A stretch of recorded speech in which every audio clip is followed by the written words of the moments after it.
Imagine ceci. Il est minuit, le 12 décembre. Sur une plage sombre d'Ukraine, des ingénieurs militaires abaissent lentement dans la mer un cylindre noir de 6 mètres de long. Silencieux, mat, inoffensif en apparence. Mais ce n'est pas une torpille ordinaire.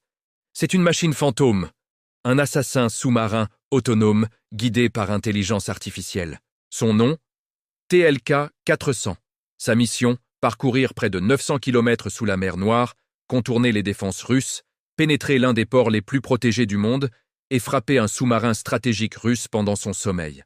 Ce que tu vas entendre n'est pas un film, c'est une nouvelle forme de guerre. Le TLK-400 quitte la côte ukrainienne lentement. Sa vitesse ? À peine 11 km/h, l'allure d'un humain qui court. Mais cette lenteur est sa meilleure arme. Son moteur électrique est presque muet. Sa coque composite renvoie les ondes sonores comme celles d'un dauphin. Quand les frégates russes envoient de leurs impulsions sonores, elles ne voient qu'une créature biologique. Pas une menace. Sur les écrans russes, rien d'anormal. Pendant ce temps, le drone plonge à 40 mètres de profondeur et trace une immense courbe en U pour éviter la Crimée. Un pari fou. Sa batterie est limitée. S'il se trompe, il meurt au fond de la mer. Après 2 jours de navigation, le TLK-400 atteint une zone clé. La thermocline, c'est une frontière invisible entre l'eau chaude et l'eau froide. Et cette frontière agit comme un miroir pour les sonars. Au-dessus, les navires russes. En dessous, le fantôme noir. Les ondes se cassent, les capteurs deviennent aveugles. Sous ce manteau thermique, le TLK-400 glisse sans être vu, pendant que les opérateurs à Kiev regardent la batterie chuter. 12%, 11%, 10%. Il n'y aura pas de seconde chance. À l'approche de Novorossiysk, le drone remonte légèrement, sans émerger. Juste assez pour envoyer un bref signal satellite crypté, quelques secondes, puis il replonge. Devant lui, le port le plus stratégique de la flotte russe en mer Noire. Filets d'acier, barrières flottantes, vedettes rapides, sonar actif, un piège mortel. Mais un événement change tout.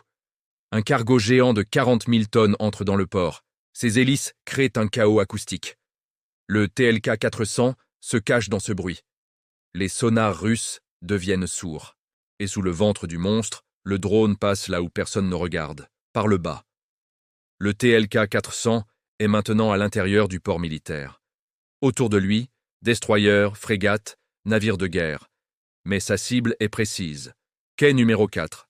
Là repose un géant d'acier de 3000 tonnes. Un sous-marin classe Kilo amélioré 636.3. Surnommé par l'OTAN, le trou noir. Pourquoi ? Parce qu'il est presque indétectable. Mais aujourd'hui, il dort. Moteurs éteints, générateurs coupés, équipage au rassemblement du matin. Aucune protection active. Le port que la Russie croyait inviolable devient son point faible. À Kiev, un dernier ordre est envoyé. La cible n'est pas la coque, mais l'arbre d'hélice. Là où l'hélice pénètre dans la coque. Là où les joints empêchent l'eau d'entrer. Le point vital. Le TLK-400 se place sous la gigantesque hélice en bronze. 3 mètres sous la quille. Silence total. Puis, détonation. Sous l'eau, une explosion ne se comporte pas comme dans l'air.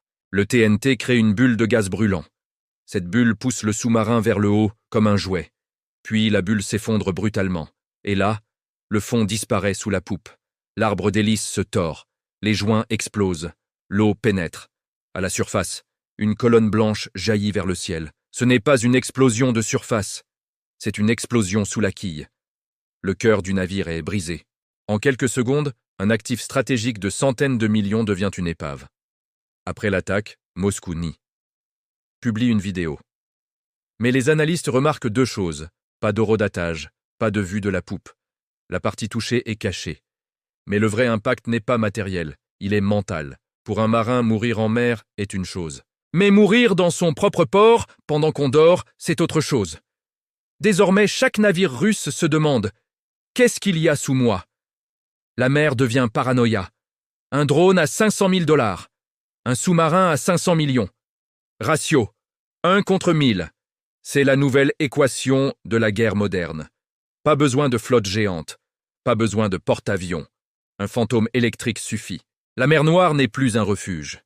Elle est un champ de chasse. Le 15 décembre, la Russie n'a pas seulement perdu un sous-marin. Elle a perdu son illusion de sécurité, son sanctuaire naval et sa domination invisible.